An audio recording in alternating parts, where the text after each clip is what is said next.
Hey, everybody, it's Ron Johnson, and this is the Ron Johnson Show on Locked On Sports Minnesota. You guys know Aaron Jones, right? Running back, Green Bay Packers. Well, he has a twin brother, Alvin Jones. And so Aaron Jones and Alvin Jones have been on this journey together in the NFL. Alvin played for the Baltimore Ravens. He's going to join me in the Hanging Ron Johnson segment because there's a lot of Green Bay Packers, Minnesota Vikings differences and similarities I want to talk to him about. But also, the Minnesota Vikings have one game in the books. They have their first win since 2019. We'll talk about that and so much more coming up next on The Ron Johnson Show. Locked On Sports Minnesota Podcasts. It's endless Minnesota Vikings talk with the diverse voices of your local experts. Now The Ron Johnson Show. On the field, in the broadcast booth, Ron Johnson is Minnesota sports. He's played with them, hung out with them, and grown up with all the big names in Minnesota sports. They're hanging out with Ron Johnson. It's the Ron Johnson Show on the Locked On Sports Minnesota podcast. And it starts now.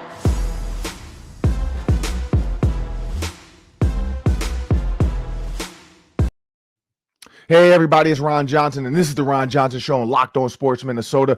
Super excited about today's show because Alvin Jones, again, I said he played for the Baltimore Ravens, but his twin brother, Aaron Jones, we all know Aaron Jones. He's the new running back for the Minnesota Vikings.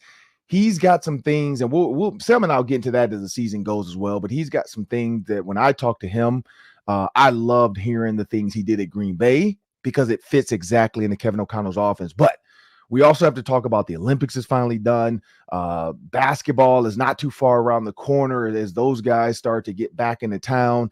But today's episode is brought to you by FanDuel. Make every moment more. As the playoffs wind down, the sport stops sporting like we want them to. But this summer, FanDuel is hooking up all customers with a bonus or a boost daily. That's every single day. And you don't have much time, man. Summer is going fast. Kids are going back to school already. So it's almost time to get back into sports. We got about 3 weeks and we'll get real live football. The 29th, you'll have college football starting back on a Thursday night. But that's right. There's something for everyone every day, all summer long. Visit FanDuel.com/locked on to get started. Well, like I said, we got Aaron Jones's brother, Alvin Jones, joining us. He lives in Minnesota with Aaron. He's been around him for a while now, and so I got a chance to connect with him. The Vikings, Stephon Gilmore did come to Minnesota, but there's some things they have to work out contractually, and also this was his first visit, so maybe he's just trying to get his feet wet as well and put the interest out there to let people know, like, hey, I want to play. There's interest from the Minnesota Vikings, and maybe another team now will send him in because Adam Schefter said he didn't see any other teams on his docket. It seemed like the Minnesota Vikings were kind of the place he wanted to be and most likely to be. But again, it's money. It's money. But I want everybody to know, when you subscribe to Locked On Sports Minnesota, you're getting endless Vikings talk with local experts. Subscribe to the free Locked On Sports Minnesota podcast feed, wherever you find your podcast. And you can find all of our videos on Locked On Sports Minnesota's YouTube channel. As I bring my producer to the show, Sam Ekstrom, my co-host, football happened, and that was fun, Sam. I don't know. We did the postcast. We talked about that. But football happened. And here's the one thing, Sam, to talk about the game a little bit, and we'll kind of break down. Here's my takeaways from the game. JJ McCarthy threw an interception, and it's hilarious when you look at Twitter and you look at all the Michigan fans and how much they love JJ, and all the Michigan haters and the Detroit Lions fans like, oh, see, that's why you don't draft JJ McCarthy. But yet you want to leave out the other stuff. You want to leave out the other stuff. This man, after that interception, and we'll talk about that real quick too, but after the interception, he went 10 for 14. I think it was like 170 yards passing. He threw 2 touchdowns. He had a 71, almost 72% completion percentage, which if that goes the entire season, that's usually number one. And in the third quarter, Sam, so after the interception in the second quarter, in the third quarter, when we got a chance to go in at halftime, talk to Kevin O'Connell, get his mind right, explain to him layered throws, which means sometimes there's going to be a guy in front and there's going to be a guy behind. You got to layer it in there and make sure you put a little bit, because we saw Sam Darnold do it. Sam Darnold threw a perfect dig to Jalen Naylor. Speedy Naylor, as he called himself, because I did get the story. He does want to be called Speedy. And this is why, Sam, when he was like 9 years old, he was in like a race or something, and he was the fastest 9-year-old kid. So at that age, he took on the name Speedy, because I know somebody talks about his 40 time. I was on KFan radio playing the initials game, and they tried to talk about, I'm not calling the guy speedy. Well, when he was a kid, he was super fast. He might not have, and I bought this up. He might not have ran a 4.3 40, but also Terrell Owens didn't either, and he was one of the fastest NFL players when he was on the field. So it doesn't matter what your 40 time is. The kid was one of the fastest kids when he was a kid. He wants to be called Speedy. I'm gonna call the boy Speedy. So Speedy Naylor, when he was running that dig, he had to throw it over the linebacker and before the next defender safety behind him. Perfect throw. JJ McCarthy rolling out probably should have been a similar throw. There was a DB undercutting, and then there was a safety deep. If he throws it back and maybe throws him down the field a little bit and not try to jam it in there like a laser, it's not intercepted. The guy undercuts it, he misses, he throws it behind him. Even if it's incomplete, it's incomplete behind him. But maybe if he gives a little air, the receiver can adjust to it, go get it. And I think that was Jalen Naylor. It was either Jalen Naylor or Tristan Jackson. Both were doing a great job adjusting to the ball. And so when you think about that, you have to be able to do those type of things. And I think that's the one thing. But to have 153.3 passer rating after halftime, that's pretty good. It's pretty damn good. I think if we were to go back and look at all the third quarters, which I probably will, because, that's what I do, Sam. I love stats, and maybe I'll bring it up on the football party. But look at all the third quarters across the league for all quarterbacks. I think JJ McCarthy probably, my guess, and I'll confirm it tomorrow. Probably Thursday on the football party. Probably number one. Probably the number one game. But Sam, what were your takeaways from the game? Because I know we did the postcast. We've already broken down a lot. And for those that don't know, if you want to, after every Vikings game, if you go to Locked On Sports YouTube channel, we're going live and we're doing a post-game postcast to kind of break down the game. I'm usually on there for 20 to 25 minutes, maybe shorter, depending on what's going on with the postgame and where I'm at the stadium and so on and so forth. And internet, we know the world is crazy now with internet sometimes at the stadium because it gets bad. But Sam, what are your thoughts on the game? Yeah, I mean, the most visible stuff, certainly that Jalen Naylor's got something. Speedy Naylor has something to offer. He could be your wide receiver 3. And Tristan Jackson then comes out there and says, not so fast.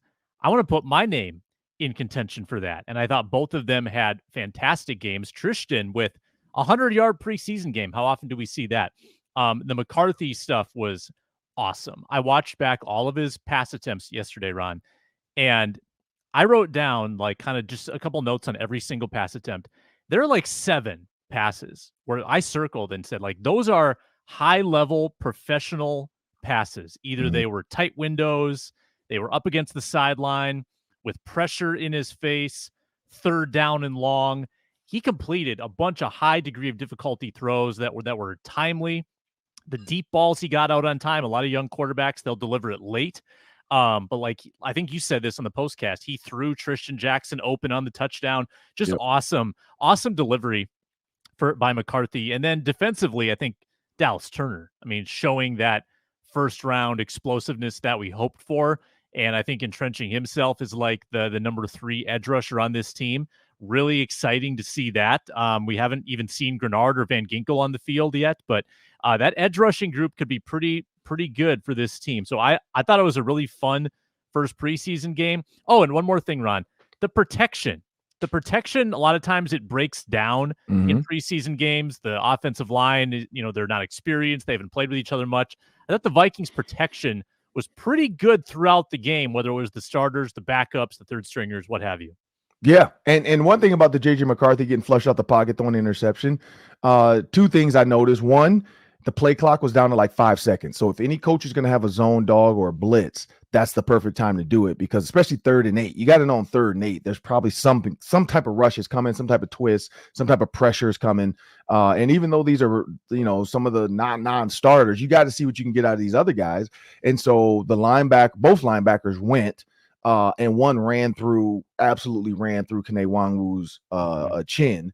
But Kene stood in there. That's the thing. So some people would have whiffed or maybe olayed. He stood in there. He did whatever he could do against a 240 plus linebacker running down full speed into his lap. He did everything he could do. He shouldn't have taken it on head on. That's when you want to kind of turn that shoulder and really try to turn him a little bit so you can get a little bit more speed to run up on him. That was one. So, but the guy didn't get, he hit him and that slowed him down and he kind of fell over the top. So, he kind of did his job. JJ McCarthy just has to, when he gets out of there, understand. But getting down to the play clock that low, once the play clock is down to 5, you're screwed. And so that's why I've always been a proponent, especially when I coached. I always heard Jim Caldwell say this. You have to come to the line of scrimmage sometimes, especially for Peyton Manning, with 10 to 12 seconds. That gives you at least one fake go. You come to the line and you watch the great quarterbacks, the Aaron Rodgers, the Tom Brady's, the Peyton Mannings, the Drew Breeses. They come to the line, even Phillip Rivers, they come to the line and they do the fake hut.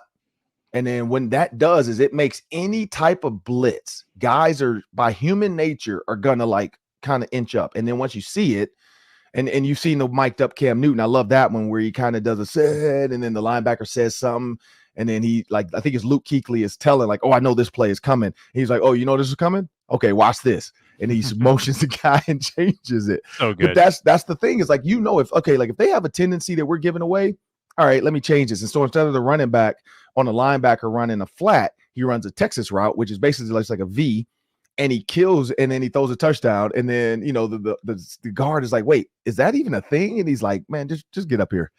And so when you see that with JJ, he'll learn that. He'll learn sometimes I have to give myself a little bit more, especially on 3rd and 8. Those are blitz downs. 3rd and 8, it's a money down for the defense to get off the field. For the offense, we got to convert to try to score, especially when you're on your side of the 50.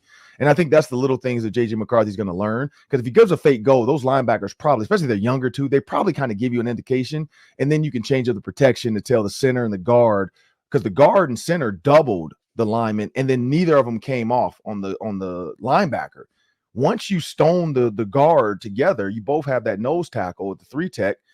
Now the guard can come off and help with the blitzer. He never saw the blitzer, and I think that's what a quarterback can kind of say, hey, he's coming. You keep an eye on him. Mike 52, 56 is your guy. And he's telling them early. And for the receiver in the slot, if both guys disappear and he's already identified the Mike and you're in a 3-by-1, 3 receivers to the left, 1 to the right, you've got something quicker. Like you can't run your full route. You got to get it because the defender was 12 yards deep because he knows it's an 8-yard stick. Get across quick, and then you can throw it and run for the first down. And that's a lot too. When you have a blitz, your hot route is probably, and maybe that's why JJ McCarthy, and again, that's why I'm never a guy that's gonna, that, Sam, I'm never gonna talk bad about the players in the play, because you don't know what they were coached to do. Like we could see it and be like, why is he doing this? You don't know what they're coached to do. But I'm guessing Tristan Jackson, if both guys disappear, you replace. 2 guys disappear, you replace with a deep, a quicker over, and you're running a shallow now because you're the hot route. You run that shallow, that guy's 12 yards off, he can dump it to you now, and you can't get undercut. Now that DB is chasing, throw, maybe you get a first down because the safety was deep. But that's a lot of football talk, people. Sometimes, I like to get into the weeds with football, but just so you know, JJ McCarthy is going to be just fine. Those are simple things you can fix. Kevin O'Connell can fix that easily, so it's nothing to be worried about. But, Sam, here's the other thing I liked about the game. Mm-hmm. The rookie made the kick to win the game. Yeah. Because we know years and years of being Minnesota, covering the Vikings, watching game day. I mean, I can go all the way back to 2015 or 14, I think, or 15. We were doing Vikings Game Day Live playoff edition. And it was the Seahawks playoff game. What was like -2 outside. Yep. Snot freezing up. Microphone's not working half the time. And what's his name misses the kick? I forgot his name already. Blair Walsh. Blair Walsh misses the kick. And so we've been around, and it was a simple kick. He makes that, they go to the playoffs. I mean, they go further in the wild card. They win the wild card game. Yep. So I know there's trauma, but I did get to see the kicker last night too, because they had the fireworks and we were on the field, just hanging out, kind of watching practice. He looks young, Sam. So for a kid to make these kicks, like I literally, if you took the pads off of him, I would have thought he was like JJ McCarthy's little brother or something. Like he looks really young, which is a good thing. That means the next 10, 15 years, he's going to be around as a kicker if he continues in this path. I also think Kevin O'Connell is a great coach to deal with a kicker that might end up having issues, but it doesn't look like he is. Like he made a tough kick and it is preseason, not a lot of pressure, but it was to kick to win the game. And I think Kevin O'Connell wanted to see that too. Like, can this kid make the pressure kick to give us the win? Because we know there's been hesitancy in the past. There's been question marks in the past, and they didn't have that. I don't know. What are your thoughts on that before we get out of here? We gotta get Alvin Jones is in the show. He's coming up next on the Hang Around Johnson segment, and then we'll have a word from our sponsors. But what else? Was there one last thing? Yeah. I mean, just on the kicker, Blair Walsh has scarred me in a number of ways. Blair Walsh, if you remember, Ron, he was a rookie in 2012, and he was a Pro Bowl kicker as a rookie. So he started out that well. We thought he was going to be the 10 to 15 year guy, and then the wheels fell off. In starting in 14 and then 15, and then I think they cut him in 16. Something happened mechanically. He just couldn't get out of it. So I'm just worried perpetually about what's going to happen with the kicker. So even if Riker is good now, what's going to happen down the road? I'm so scarred from the Blair Walsh experience, from all the experiences, really. Dan Bailey. So yeah, I think it'll be great to have a reliable young kicker. I just hope it maintains that, right, for years to come. Yeah. The funniest is Daniel Carlson knocking down a 56-yarder at US Bank Stadium. And Mike Zimmer didn't want to hang on to him long enough. Knocked down a 56-yarder. So clearly that Packers game, I mean, he missed 3 kicks in the Packers game. We know that. It ended up being like a 22-22 tie or something like that, or 29-29 tie. Mm-hmm. But he's a rookie. That was his first road game. He was going to a historic facility in Green Bay. Like he's facing, Aaron Rodgers. He's got Crosby on the other side kicking. That's a lot for a rookie. And they didn't want to try to coach him through it. They didn't want to try to mentally see what was going on. It was just, oh, yep, you're done. And he goes to Vegas, and he's been good ever since. He's been great ever since, to be honest. Like, the kid is knocking down 56-yarders with room to spare. So it is what it is. That's why my tweet was a joke about that. I was like, hey, good news, people. Daniel Carson knocked down a 56-yarder at US Bank Stadium. Bad news. Mike Zimmer cut him. So now we've had an array of kickers. There's been a turnstile of kickers coming through Minnesota. But next up, Cleveland Browns. We'll talk about that in Daily 3. They're getting on the road today. I was there last night and talking to a bunch of people going and some people not. Can't really disclose everything, people. We can't. I'm sorry. There's some things that we know that we can't talk to everybody about, but you guys will see it in the news soon, and then we'll break it down. But coming up next, we got Alvin Jones. He's the brother of Aaron Jones, running back for the Minnesota Vikings. Alvin Jones also played for the Baltimore Ravens, so he and I shared that. And that's coming up next after a word from our sponsors.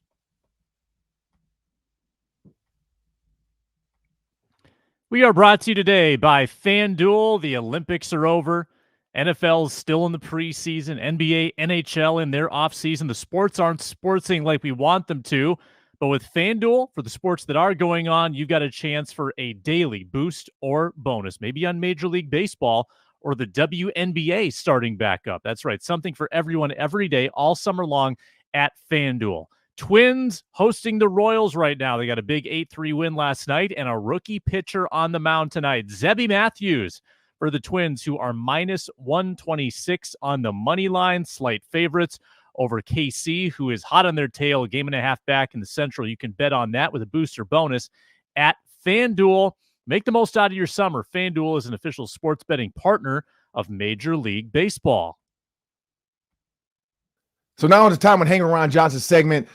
You guys know, man, I don't just go out and just ask anybody to come on the show. I was at practice with the Minnesota Vikings, and I got a chance to chop it up with Aaron Jones. And then Aaron introduced me to his brother Alvin, and I kind of knew Alvin because, one, he was a Baltimore Raven. And so a couple years ago when I was, looking at Aaron Jones and Alvin Jones, I don't know if they were at a basketball game or something.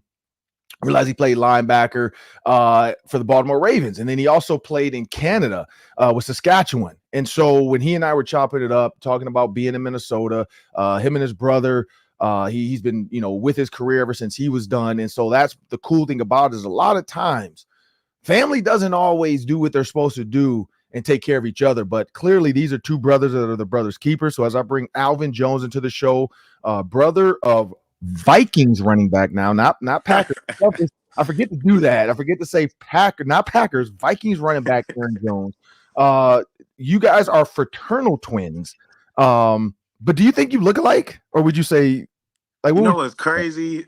So many people are like, oh, I can tell you guys are brothers. I don't know if you guys are twins. Because, yeah, that's like when he said that, when he first entered, because you were standing there and he's like, oh, this is my twin brother. And I'm like, I was like, yeah, I could see that. I could see the twin. And then, he started to break down, well, yeah, he played linebacker, man. He's a little bit bigger than me. And da-da-da. So growing up, who's the older twin? You or him? So I'm older by 30 minutes. But I'm about to say. He was bigger than me until my senior year in high school. So how were those? Because, I have two daughters and they're 9 and 13, and they argue not a lot, but they disagree about stuff. They wrestle every once in a while for fun. They play a lot of sports together. How was that? So I know, like you said, he was bigger than you, even though you were first. Usually the first one is the biggest twin, but he was bigger than you up until, like you said, at what point did you start to realize you were bigger, or was it always like you both were kind of strong, or did he kind of dominate in like the wrestling matches, or what was that like growing up? Oh, nah. So I used to dominate the wrestling matches and stuff. I was a little more mean than he was. But just growing up, we didn't fight too much. Okay. We moved around a lot, so it was just always us two. We always had each other, so didn't fight much. But yeah, up until senior year, he's probably like, I don't think he's grown since then too much, but I was walking around probably like 5'5", like 150 pounds. Then going into my senior year, got to like 5'10", 175.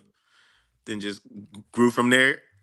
And playing linebacker, you're a linebacker, he's a running back.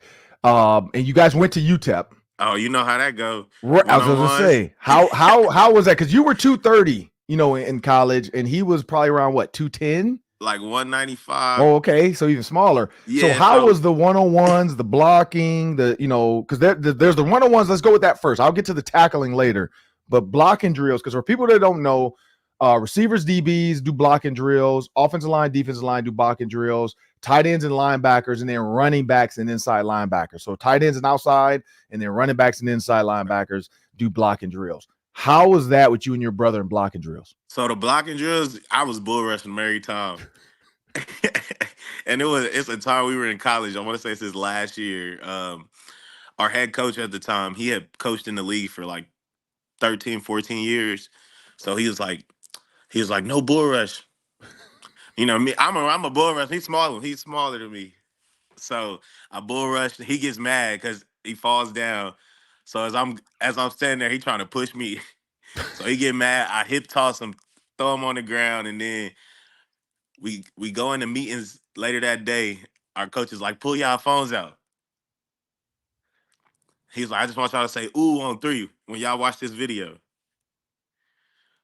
Records the video, sends it to my mom. My mom was heated. I don't want y'all out here acting like this. So was the video the hip toss, or was it the bull rush? It was the whole rep. So it's me running him over and him getting mad, trying to push me, and then me just hip tossing him. And so from then on, your mom told you no more of that. Yeah, I mean, but she ain't on the field, so she'll be all right. And so when you think about that, though, having somebody that's going to make you better, somebody's going to help you get better. He goes off to the NFL, you go off to the NFL. When you talk about your time with the Baltimore Ravens, because I know we talked a little bit about it, Terrell, Suggs, and some of the other guys there. What's some of the things you learned in your time in Baltimore? Just be a consummate professional, like, because over there it's you've been there. It's a standard there. Yeah. You're going to do it right or you're going to be gone. And when you think about like Terrell Suggs, like what do you remember most? Because I mean, he's an outside linebacker, you were a linebacker. What do you remember most about just being around Suggs? Because I remember Ray Lewis, and Ray Lewis probably grew Suggs a little bit, so I know he had a little bit of that in him. But what do you remember most about Sizzle? I remember, so one day we were in practice, and I get a run through, make a tackle in the backfield, and they want you to hold him up. I thud him up, let him go. We go back to the sideline. He come grab my shoulder. He said, "Hey, Rook, wrap him up." He was like, "I don't want to have to run." I said, "I got you." But I say, because by then that was like year 14 for him, because he came in maybe 15. Maybe 15. He came in in 04. Because I know 2003. 3 or 4, yeah, because it was like my second or third year. Yeah, that was 18. Yep. So yeah, so it'd have been like year 15 for him. But thinking about that practice though, like you said, wrapping them up, you had to deal with Lamar Jackson. Again, you guys can't touch Lamar Jackson, but you can still chase after him. You can still try to keep him in front of you. How hard was it keeping Lamar Jackson in front of you? When he turned on that next gear, you better hold on. Because you had Flacco, you had Robert Griffin. You had Lamar. Lamar Jackson. You guys had a loaded quarterback room of one personality, one athletes. You look at the running backs: Kenneth Dixon, Gus Edwards, Ty Montgomery. You had Patrick Ricard. And so talking about that dude's huge. So Ricard is a big dude. So you better hold on. So I know you can bull rush your brother, but how was that dealing with Ricard coming down the middle on an ISO block? Sometimes better than others. he 305 pounds. About to say, he yeah. was playing D line and fullback. So only time you really like feel it is 9-on-7 inside run. Yep. Things like that. But then you know what's coming, so you just get your pads down, get ready, take it on. You'll be all right. And looking at your linebacker room again, you guys, inside linebackers, outside linebackers. You have Matthew Judon. That's my boy right there. Yes, Darius Smith, who was a Minnesota Viking as well. CJ. Yeah, what did you learn from watching Darius Smith and Matthew Judon as outside rush linebackers? It's crazy just the work they put in and how hard they used to practice. Because that's a loaded group of outside linebackers right there. You got Suggs, Darius Smith, and Matthew Judon. I was my locker right next to CJ Mosley. I'm about saying CJ Mosley. I learned a lot from him because I played behind him. It's actually crazy. I've never seen someone so like he's gonna be in the right spot all the time. Yeah, no, I'm looking at the roster. It was loaded. You had a loaded group on that defensive side. But going back to your brother, Packers, and you said kind of when you were done. So what's the reason because I know now you live with them, in season, you're around them, keeping, making sure everything's good to go, taking care of them. You are your brother's keeper. A lot of siblings wouldn't have that thought to say, I want to make sure my brother is good to go. What decision or was that him telling you to do it? Or did you say, hey, I'll do this? Or how did that come about when you're like, hey, I'm going to make sure you're good to go. I'm going to take care of you because you got to take care of football. It's just, so growing up, I always told him, I was like, yo, I want to be an agent. Okay. And just after everything, we started doing like business ventures together. Mm-hmm. Once I stopped playing, I started to help with that. And then it just kind of took over to, I'm doing stuff with the marketing, helping post on Instagram there for the shoots and things like that. And he was like, why? He was like, I'm not going to pay people to do this when you're here, you can do this. And I'm like, it's fine with me. And then another big thing was my dad, when he passed away a few years ago, he never missed anything. Never missed any of his professional games, any of that. So he passed away, and I took that upon myself. I'm always be there because I know my brother. He does better when there's someone there supporting him. Whether he can just look up in the stands and see, like, oh, we may be in the nosebleeds at some games, but he knows we're there. You're gonna see us after the game, so that's when he's most comfortable. And how's your mom? Like, how was she when because again, she's been a Packer, but how was it now? Like, was it just an easy transition? Like, Minnesota's great. Let's go to Minnesota. Or was it like, I don't know about this team. We've heard some bad things about them. No, we didn't hear any bad things about Minnesota. It's just like you've been somewhere for 7 years. It's like, damn, man, got to pack up the crib you've been in that for 5 years and things like that, and just go 4 hours down the road. So at first you're just like, damn, it's different. And you get here and you're like, it's so much to do. It's a real big city. It's just endless possibilities. I'm not saying what's the difference city-wise? Because I've heard the stories about Green Bay, kind of, it's old town, not a ton to do, but like Minnesota, you come here, you got downtown Minneapolis, you got the Mall of America, you can go to downtown Edina. You can go over to Lake Minnetonka. Like what's been the biggest difference of just being around the town? Because he's been here since the OTAs and mini camps and all that, and you both have been here. So what have you noticed the differences of the two cities? Like everything you said, like I'll keep it simple for you. So my brother's rookie year, on his birthday, he scored a game-winning touchdown in overtime. He's like, yo, we're going to go out. It's our birthday. We're going to celebrate. Not one thing is open in Green Bay. Not one thing. So we end up going home, chill to watch TV. And then like we would go to Milwaukee to go to the games. We were big Bucks fans, so that was cool. But it's a 2-hour drive rather than 20 minutes to go see the T-Wolves. Yeah, that is I'm about to say. So yeah, so you guys are because I've seen you get at basketball games. They've talked about both of you being at different college basketball games and pro basketball games. Are you looking forward to that more of the Timberwolves? Because the Timberwolves are good right now. Like they're playing well. You got Anthony Edwards, one of the best players in the world. You got Rudy Gobert, you got karl-anthony Towns. So they got the big three here. You also got Mike Conley that's drafted a kid out of Kentucky who's going to be pretty good. Are you guys excited about going to the Timberwolves games? I am. Basketball is our favorite sport. That was been our favorite sport since we grew up. So excited, especially Anthony Edwards. He's a young superstar. You get to see him take leaps and bounds, hopefully. So that'll be crazy. I want to see the Lynx play. Okay. Yeah, that should be. I mean, honestly, like again, when they start up, and they always on break though. About to say, yeah, they always got like little breaks. But no, you should definitely reach out to them because I know, and maybe I'll do it because I know one of their coaches. And so they're always, hoping people come out and trying to make sure they fill the stands. And again, they are a really good team. They're probably going to be in the playoffs this year again. But yeah, that's definitely, I know my youngest plays basketball. She's only 9, so she just got into it. So our oldest never did. So we never really went for her. But the youngest, we are going to start going as well because, she wants to be around basketball. I want her to see, the difference in the game when you're 9 versus when you're 29. It's a lot faster game. There's a lot more stuff going on.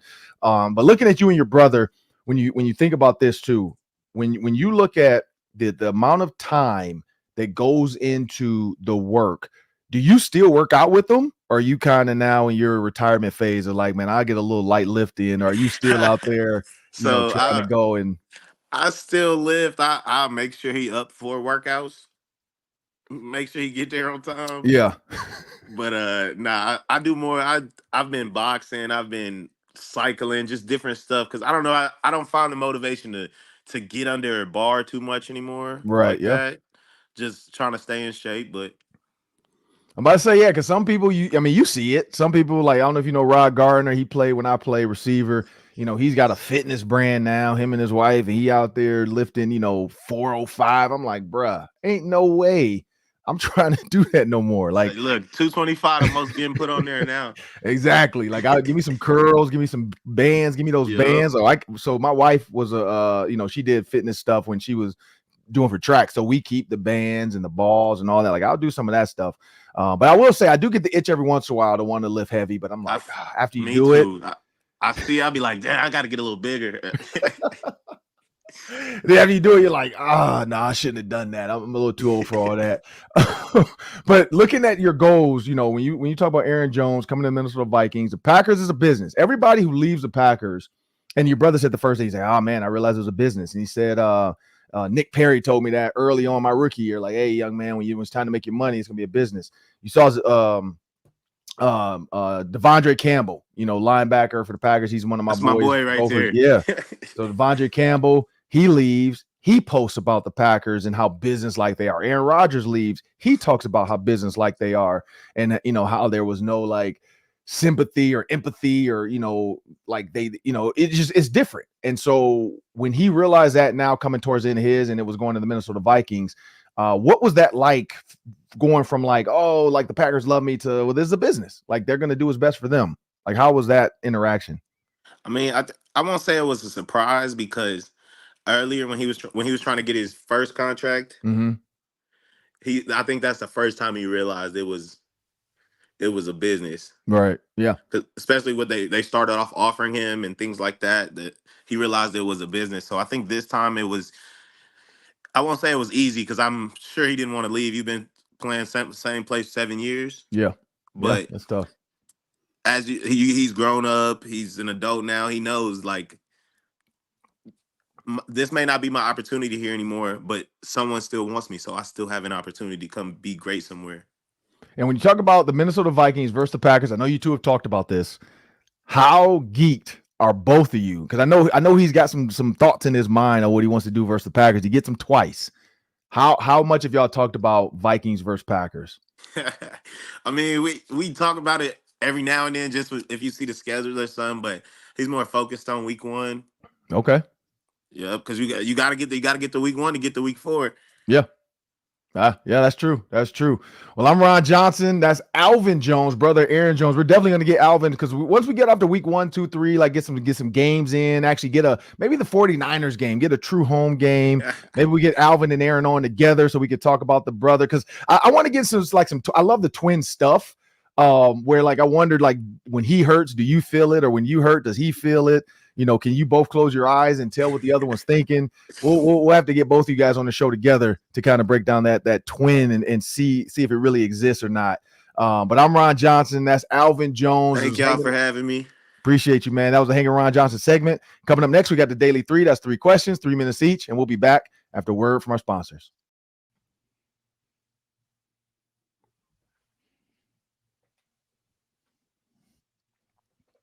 Well, hey, make sure you guys check out the Minnesota Football Party twice a week on Mondays and Thursdays. Get your Vikings fix with Arif Hassan, Luke Inman, Luke Braun, and Sam Ekstrom broadcasting live on Locked On Sports Minnesota. I join the show as well on Thursdays, so make sure you guys check that out. I might start dropping in every once in a while too on Mondays. Just drop in on a Monday after a game. Just say, hey, fellas, how's it going? This is what I thought, and then I'm out of there. Give my fan line takes, best calls on the fan line. But make sure you guys check out the Minnesota Football Party. Football is back. So now we're going to have a lot to talk about on the Minnesota Football Party because there are 92 players right now, and they got to get to 56. So this is going to be a crazy next 2 weeks as they get down. And then the Minnesota Great Get-Together, Sam. The State Fair is coming up. I do have some plans, Sam, because we're going to be there doing the PJ Flex Show on August 22nd at the booth. And so I plan on bringing my tripod, my phone, and my microphone, and I am going to actually do some Q&A at the State Fair, Sam. And we're gonna load it up. Maybe the Hang Around Johnson segment becomes the State Fair Q&A, and whether it's good, bad, funny, whatever, we're gonna air it like Jimmy Kimmel. I don't know if you guys seen that. So but now it's time for the Daily 3. Take it away, Sam. Yeah, a couple basketball ones and then a Vikings question. Number 1, we've got the Wolves opener leaked by Shams. I think the full schedule comes out in a couple days, but the Wolves are playing on NBA opening night, primetime, national TV in LA against LeBron, Bronny, and the Lakers. Ron, what's your top storyline from the Wolves opener? LeBron being upset about D'Lo because he's not happy with how he plays versus how Steph Curry and Anthony Edwards played. It's going to be LeBron versus Ant now. Ant, how much has he learned? It's almost like the Avengers. I don't know if you ever saw the Avengers when Ant-Man and all them kind of went against Iron Man and they were kind of at war with the two sides. And so I'm interested to see how Le Captain America, as they called him down in France, handles the Ant-Man, because it should be a fun one. But I think the biggest thing is going to be can the Timberwolves do what they're supposed to do, which is beat the Lakers. Like they're supposed to not say blow the doors off, but they're supposed to beat the Lakers. But it is early, so that means Anthony Davis is going to be healthy, most likely, unless he falls down trying to tie his shoes during training camp. LeBron's going to be fully rested and healthy. D'Lo, so you're going to get the best of both teams in game 1 versus like game 40. So I think it's going to be, I think that's why they're doing it too, because they want to say, hey, look, there's no better time to get Anthony Davis than game 1 before he has a chance to get hurt. But I think that's going to be one of the bigger storylines is if the Timberwolves are for real in year 2, because is it a trend or is it a mirage? Yeah, exactly. Because the Wolves are going to get everybody's best shot this year. No one's going to be sleeping on them. And on opening night at Staples Center or Crypto.com Arena, the stars are going to be out courtside. It's, action-packed atmosphere. I want to see if Anthony Edwards will rise to that challenge. So that's going to be a lot of fun. And speaking of LeBron, I got to ask you one last Olympics question. Men win gold. They beat France. LeBron with a near triple-double. Curry hits 4 threes in the final 3 minutes in an epic display. This was all happening during the Vikings game on Saturday. Who did more for their legacy, LeBron or Curry, in that gold medal game? Honestly, both. Like, I think both, because like you look at all the things that happened, but I'll say from the surface, if I'm not like a true basketball head, I'm going to say Curry. But both of them, we already know their legacies are kind of solidified in history. They are 2 of the best basketball players ever.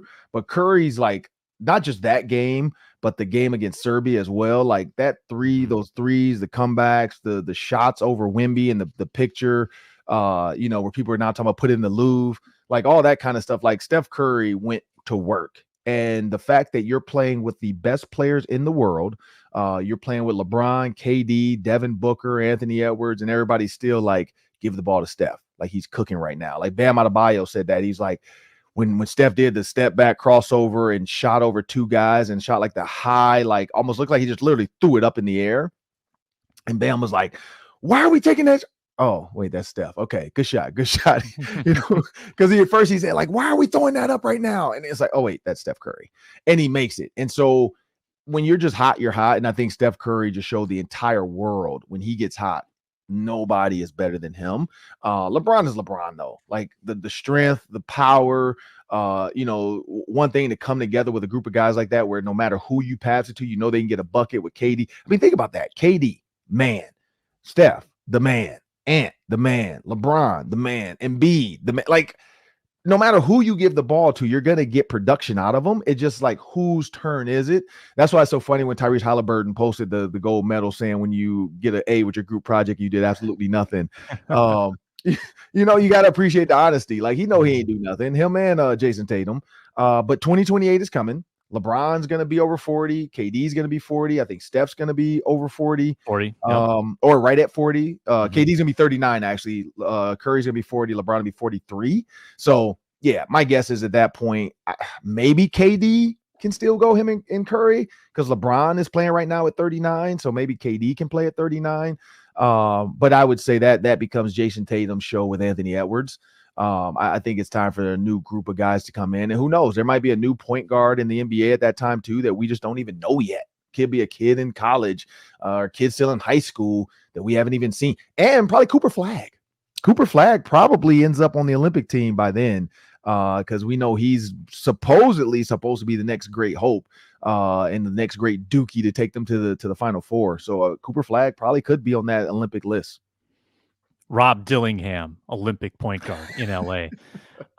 Last one, Ron. The Vikings are headed to Cleveland. We don't know if JJ McCarthy's going with. Kevin O'Connell talked about a knee injury yesterday. He had some soreness. Sounds like it's iffy whether McCarthy goes to Cleveland. So that's unfortunate. But what matchup or what storyline in joint practices with the Browns are you looking forward to if McCarthy's not there? Well, Alvin Jones kind of brought up a name for us, Richter. Like, I want to see how he does, because when you watch him on the twist, when you watch him on the games, when you watch him on the bull rush, like, he was constantly getting to the quarterback. He was constantly doing his job. When he's supposed to spill, he spilled. When he's supposed to contain, he contained.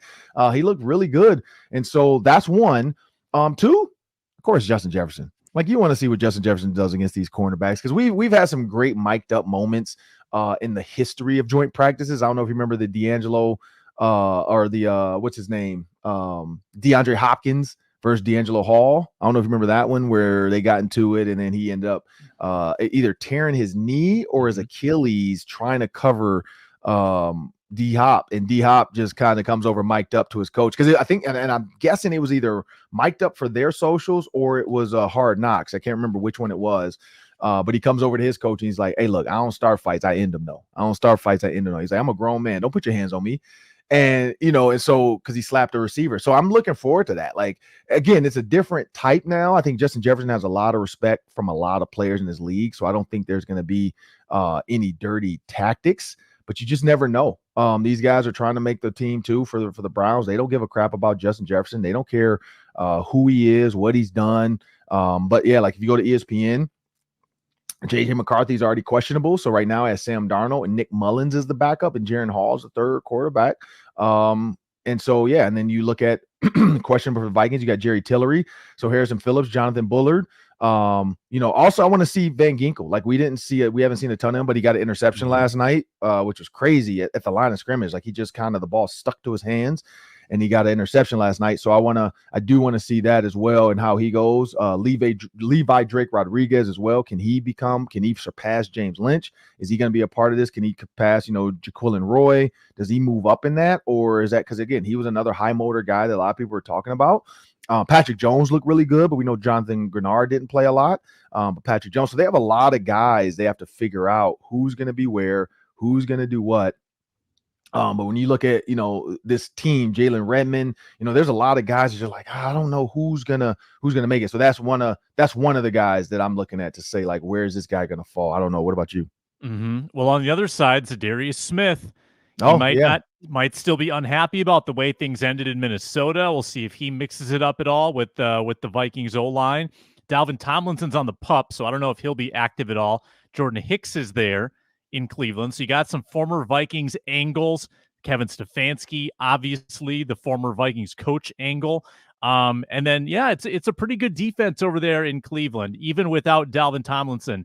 Myles Garrett, Shelby Harris, I've always liked as a player. Darius Smith, Jeremiah Owusu-Koramoah, Devin Bush, Denzel Ward, Grant Delpit. High draft picks all over the place for Cleveland on defense.